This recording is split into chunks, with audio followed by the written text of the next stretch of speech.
2017 সালের অক্টোবর মাস পাকিস্তানের পাঞ্জাব প্রদেশের একটি গ্রাম কেঁপে ওঠে ভয়াবহ এক ঘটনায়। হঠাৎ করেই এক সপ্তাহের মধ্যেই মারা যায় 17 জন মানুষ। কেউ বুঝতে পারছিল না এতগুলো প্রাণহানির পেছনে আসল রহস্যটা কি। কিন্তু ধীরে ধীরে তদন্তের পর বেরিয়ে আসে এমন এক সত্য যা গোটা অঞ্চলকে স্তম্ভিত করে দেয়।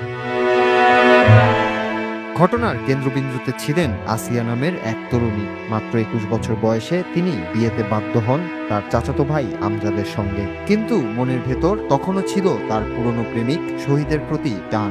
আসিয়া বিয়ে করতে চেয়েছিলেন শহীদকেই, কিন্তু পরিবার রাজি ছিলেন না। চাচাতো ভাইয়ের সাথে বিয়ের পরও শহীদের সঙ্গে তার যোগাযোগ রয়ে যায়, আর সেখান থেকেই শুরু হয় ভয়ঙ্কর এক পরিকল্পনা।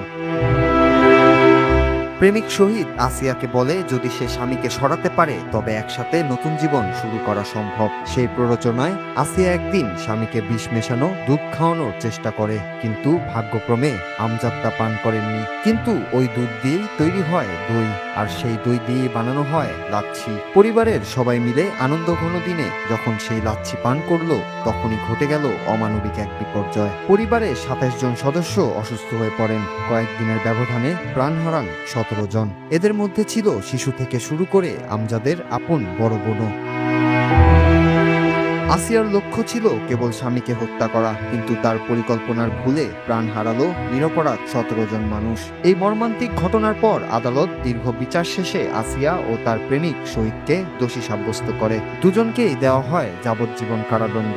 একটি নিষিদ্ধ প্রেমের গল্প শেষ হয় রক্তাক্ত পরিণতিতে, যা আজও সেই গ্রামের মানুষের মনে আতঙ্ক জাগায়। Nur Raju, Bangla TV news desk.